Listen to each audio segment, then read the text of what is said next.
Hello and welcome back to Stop and Go F1 for this, our reactions to the Chinese Grand Prix.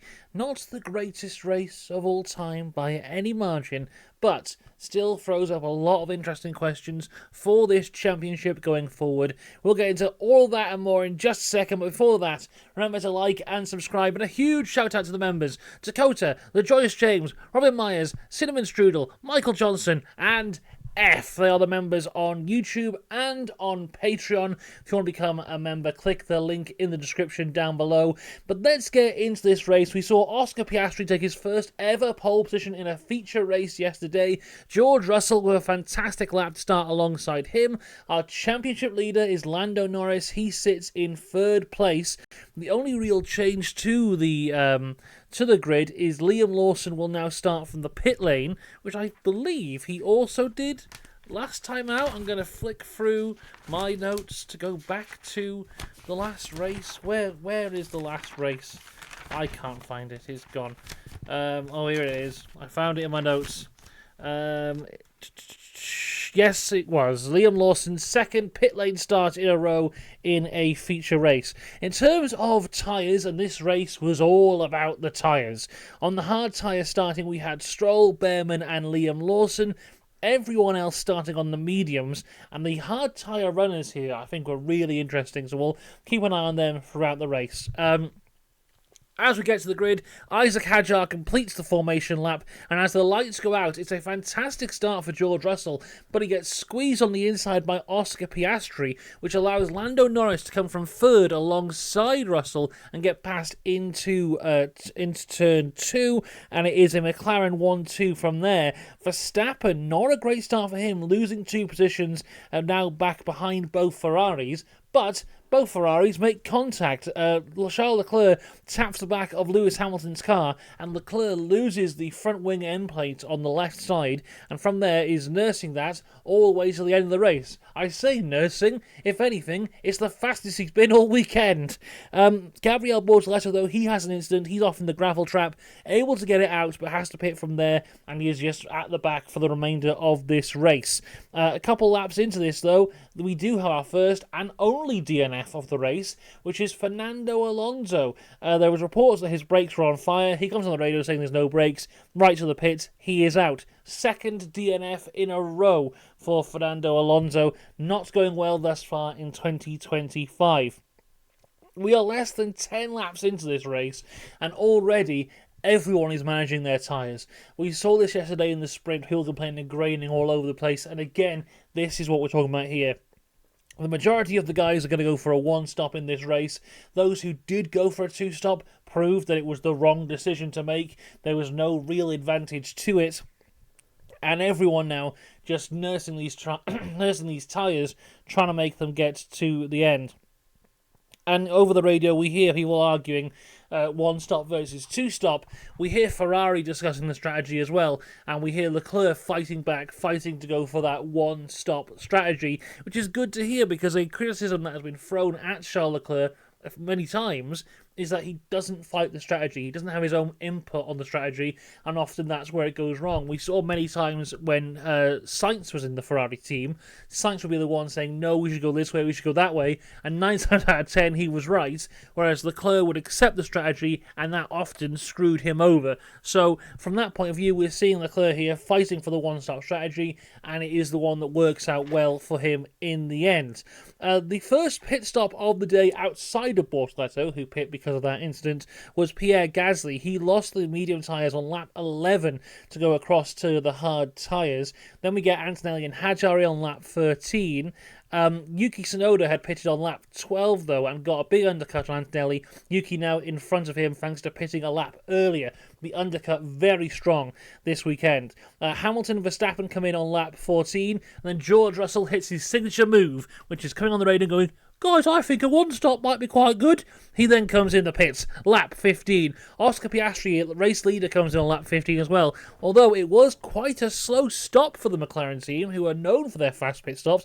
3.8 seconds for Piastri. In the long term, didn't really matter though. Ocon passes Antonelli into turn 14, despite Antonelli pushing him onto the grass. Ocon keeping it strong there, getting past him, going up a position. Ocon had a fantastic race here this weekend, getting really good points for the Haas team. Norris and Leclerc pit at this point as well. This is when I thought Leclerc would change that front wing, but he does not. They keep the broken front wing on the car. Probably, in the long run, the right decision, because if anything, he was the faster of the two Ferraris, and it wasn't slowing him down. And if you change that front wing, that's going to massively lose you a lot of time. So great job from Leclerc, who must have had such a difficult race, because as we said already, the grading on the tyres was so high and so difficult, and then to lose that bit of the front wing is only going to increase that. So a great job from Leclerc this weekend in this race. At this point, though, when Norris comes out of the pit lane, George Russell, who pitted a lap earlier, is in front of him. Although Lance Stroll is also there, he hasn't pit yet, he's on the hard tyres. And you have a fantastic battle between Norris and Russell, who are racing for net second place in this race. And Lance Stroll is just there, and he's like, I'm trying to get out of the way, but there's also not blue flag, so I'm allowed to be here. So it was a great little bit of racing there. But Lando Norris does get past on lap 18. Interesting here from Liam Lawson, who is one of the 3 guys who start on the hard tyres. On lap 19, he's off them onto the medium tyres. Ollie Bearman and Lance Stroll would both go far deeper into this race on the hard tyres, but Lawson getting rid of them at a very early point of the race. Ferrari team orders come up here now. Lewis Hamilton was the lead of the 2 Ferraris, and they say to swap the cars because Leclerc was showing that he did have much better pace. And to be fair, he did. From the majority of the race up until this point, he had been all over the back of Lewis Hamilton despite his broken front wing. And I think Ferrari made the right call here. They did say swap it into turn 14. Hamilton didn't, but then did swap into turn 1. By the time the swap was made, Ferrari were already apologising to Leclerc, thinking Hamilton wasn't going to make the swap. He did, just a couple of corners later on. Alex Albon comes into the pits on lap 21. He was leading the race at this point because he hadn't pit. He goes to the hard tyres. Ollie Bearman had a fantastic race as well. As I said, starting on the hard tyres, made it work, but also made some great overtakes. He did go for an overtake on Stroll at this point into turn 13, but had a big lock-up. Stroll manages to keep the place. On lap 26, Leclerc is all over the back of George Russell. They were fighting for what was going to be P3. Ollie Bearman pits from the hard tyres on lap 27, and then Liam Lawson is the first driver outside of Bortoleto, who, as we already said, had that incident at the start. He was the first driver to pit twice. On lap 31, he's back onto the hard tyres. And it's worth noting at this point, Lance Stroll hadn't pit yet. He was still on the same set of hard tyres that he started the race, whilst Liam Lawson has gone from hard to medium to hard tyres in 31 laps. Lawson only lasting, what was it, about 11 laps on the mediums, which to be fair is what we were expecting, but a 2-stop for Lawson. Yeah, that was not the way to go. Ollie Bearman on fresh medium tyres now and making some really good overtakes. He gets past Lawson, he gets past Doohan, he gets past Sainz. Lando is told there's a small risk of rain towards the end of the race. This eventually would not come about. Lance Stroll finally pits. He was in P7 at this point, doing a great job to be fair. Pits on lap 37 of 56. He fell from P7 down to P14, had to fight back from there. Now, Max Verstappen, who had been pretty much nowhere all race at this point, on lap 38, starts to show a little bit of pace, starts closing in on Lewis Hamilton, and this is when Lewis Hamilton just goes into the pits. Now, at this point, it was questionable what would happen here, because we have these top 5 drivers who are all going to go for that 1-stop, Hamilton going for the 2-stop. Realistically, for Hamilton, I think it makes no difference, because if he'd stayed out, Verstappen would have got past him anyway. If he pits, Verstappen gets past him anyway. Ocon was the next car. He was miles behind. That was never going to really interfere with Hamilton's race. So either way, if Hamilton does the 1-stop or the 2-stop, I think he ends in the exact same place. So realistically for him, makes no difference. But Max Verstappen finally showing some pace at this point in the race. Ollie Bearman Still making some great moves here. Gets on the back of Gasly on lap 39. The lap later, a fantastic move around the outside of Gasly, outside of turn 1. That's for P10. Behrman now up until the points. And at the same time, Lance Stroll goes down the inside of Carlos Sainz. That's right, that was a couple laps later. This was for P12. Yuki Tsunoda has front wing damage, and that's just from braking into turn 1. Yeah, not really sure what happened there. We saw on the replay, he just goes into turn 1 like normal. The front wing plate just breaks and he has to pit from there. He was already on the 2-stop. The Racing Bulls had great pace, but once again screwed over by strategy here this weekend, second weekend in a row. And Yuki Tsunoda having to pit again. So a free stop for Yuki Tsunoda. Really, just all that pace that they showed all weekend for nothing because of the wrong strategy there. And this is when Jack Doohan goes a little bit mad. So Jack Doohan is defending from Isaac Hadjar, forces him off the track, which eventually would get him a penalty. But even from there, even when he has the penalty, and he knows he's going to lose the place, he's still defending like it's for the World Championship. And Isaac Hadjar at one point tries to go down into turn 1, doing very late movement here. I think he got noted for that as well. But yeah, Hadjar, understandably, very annoyed at the defensive manoeuvres of Jack Doohan here. But on lap 51 of 56, Max Verstappen has DRS on the back of Charles Leclerc. He's closing him in on lap 53. A fantastic move from Max Verstappen to get P4 from Charles Leclerc. He goes for the inside into turn 1. Leclerc defends it. Then, that long right-hander. Leclerc goes right across to the other side of the track. Max now on the outside of turn 2. Gets the move done. Leclerc looks down the inside of turn 3, but can't make it stick. And by the next couple corners, Max is already a second down the way. Fantastic, fantastic move from Max Verstappen, who has been struggling for a lot of this weekend. Now, the big story towards the end of this race, though, is Lando Norris and his brakes, because the brake was going long. He was really, really struggling to it, to the point that on the last lap, we go on to the last lap, and George Russell is about 4 seconds behind Lando Norris, and Lando cannot brake at all. It's engine braking into every single corner, and as we cross the line, Oscar Piastri takes the win. Lando Norris in P2. George Russell, who was 4.5 seconds behind Norris, crosses the line 1.3 seconds behind. One more lap and that second place is gone for Lando Norris. It might even have been 4th place because Max Verstappen wasn't too far behind either. He's in 4th. Charles Leclerc in 5th. Lewis Hamilton 6th. Esteban Ocon, fantastic. Has his first points of the year in P7. Kimi Antonelli is 8th. Alex Albon in 9th. Ollie Behrman makes it a double points finish for Haas in 10th. Pierre Gasly in 11th. The second 11th place finish in a row for Pierre Gasly. Lance Stroll is 12th. Sainz 13th. Hadjar 14th. Lawson 15th. Doohan 16th. Bortoletto 17th. Hulkenberg in 18th. Yuki Tsunoda is 19th. And only one DNF, that was Fernando Alonso. As we look through the grid now, a fantastic win for Oscar Piastri. The perfect way to bounce back from last weekend. In terms of the whole weekend, really, has been the much faster of the two McLaren drivers. A really good result for him here. Lando Norris did incredibly well to manage that brake issue at the end. When you see how much it was affecting him on that last lap, that was shocking. And like I said, one more lap and Lando Norris could have been finishing like 4th in this race. So very well done to bring that home in second. George Russell, again, just like last weekend, just like in the sprint, just has the quietest weekend in the world, but gets good points. And I was talking to someone earlier about this, and everyone's talking about this McLaren domination. And yes, they've won the first 2 races. But the thing is, they're not getting pole by like a massive margin. I think pole this week was 0.08. Last weekend, it was I think it was between the two of them, but it was like about that gap as well. And here in the races, they're not doing a Max Verstappen winning by 20 seconds. You know, it was 0.8 of a second last time out in Australia.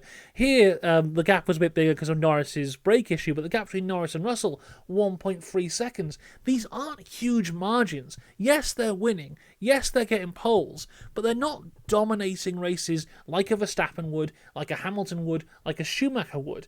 They are one upgrade package away from being in second place. If Mercedes can pull something good out, if Red Bull can pull something good out, if Ferrari can pull something good out, this McLaren dominance that we're seeing is over. The gaps are still quite small. It is a very, very close field. And someone like George Russell, who has come into this season and he has consistently ran his races and done well, this is, I think he was 4th last time out in Australia, 3rd here, getting good points all the time. If Mercedes can turn up with an upgrade package in Japan, George Russell is a World Championship contender, just like that. So is Max Verstappen. The Red Bull's been dreadful this weekend, but he had a front row for the sprint, got a good result there, got a good result here, an extra lap, and he could have been in second place with Norris's brake issue, and he was the fastest man in the top 5 in the last few laps. Fantastic pace at the end of the race. So, do not count out any of these guys. Charles Leclerc as well, managing that front wing incredibly well, the faster of the two Ferraris in the race. Hamilton was incredible through the sprint qualifying sprint race, hasn't necessarily shown that pace in the latter half of this weekend, but Charles Leclerc again did really well. Lewis Hamilton, like I said, final pit stop for him really makes no difference. He was 6th either way. Esteban Ocon's driver of the day for me. P7 in the Haas. They looked dreadful last time out in Australia. I was writing them off completely. They turn up here, double points finish. Fantastic for them. Kimi Antonelli in 8th. I was writing my notes for Kimi Antonelli, and I was just writing disappointing drive. When it popped up, he was driver of the day. How the hell did that happen? He went from 8th to 8th whilst his teammate was 3rd. Yes, he's a rookie, but that is not a driver of the day performance. It's an okay performance at best. Alex Albon in 9th, more points for the Williams, fantastic for him. Ollie Behrman 17th to 10th. On the hard tyres, starting at the start, the alternative strategy made it work. Great overtakes, first points of the year for him. This is the Ollie Behrman I know and love. Great to see him there in the top 10. Pierre Gasly has got to be devastated for him though, because second race in a row, second race of the year, 11th place again for him, just missing out on points. Lance Stroll in 12th place, doesn't come away from this race with anything, but a very underrated drive for him. Made the hard tyres work the best at the start of the race. Did really well, unfortunately comes away with nothing. Stroll having a good year thus far, but he does tend to start the year quite well, if memory serves correctly. Carlos Sainz still really not getting it, still not coming to terms with this car. Of course, there's plenty of time left in the season for him to get with this car, but as of right now, not really doing it for me in the Williams. Isaac Hadjar is in 14th place. The Racing Bull strategy really screwing him over here. Both him and Yuki. I mean, Yuki had that extra front wing issue. But, last weekend we saw Yuki Tsunoda have a fantastic race till the strategy got it wrong and he was down at the bottom of the pack. This weekend we're seeing both Yuki and Hadjar have great pace all weekend, put it in a really good position in qualifying, have good pace in the race, strategy screw them over again. They're down 14th and 19th place. Liam Lawson is 15th. I mean, just showed nothing again in the race. I feel sorry for him, I really do, and I hope, he's got a week off now. Maybe he can get more to grips with the car in that week off and come back in Japan. I mean, the guy went to Super Formula. He knows that Suzuka circuit like the back of his hand. If he's going to perform anywhere, it's going to be there. So let's keep an eye out for that one. Jack Doohan, he did finish 14th, but with the 10-second penalty, that's down to 16th place for him. I mean, a better weekend for him, but still not massively great. Then we have the Sauber cars, Borslato in 17th, Hulkenberg in 18th, and then probably the world's angriest man, Yuki Tsunoda in 19th place, will be furious with that front wing failure, just under braking. It's just madness that would happen, and he ends up in 19th place, the only man to pit 3 times, I believe. Then DNF for Alonso. That is the Chinese Grand Prix. As I said, not the greatest race in the world, but still pretty interesting and sets us up really well as we go forward in the championship. We will have a week off from Formula 1 next week, but do not fear, we will have a video here on Friday as per usual. We also have the Stop and Go Retro Review. What's it called? Is that what it's called? Stop and Go Retro Review 1981. That's the one. I'll be out on Tuesday. Driver ratings on the Monday as well. So still lots to come here from Stop and Go F1. But for all things F1, we're back in 2 weeks' time. We will have a review of F1 Academy later on today. I'm yet to see that race though. So That's coming on later on. Let us know what you thought of this race. I will see you next time. Until then, have a good one. Goodbye.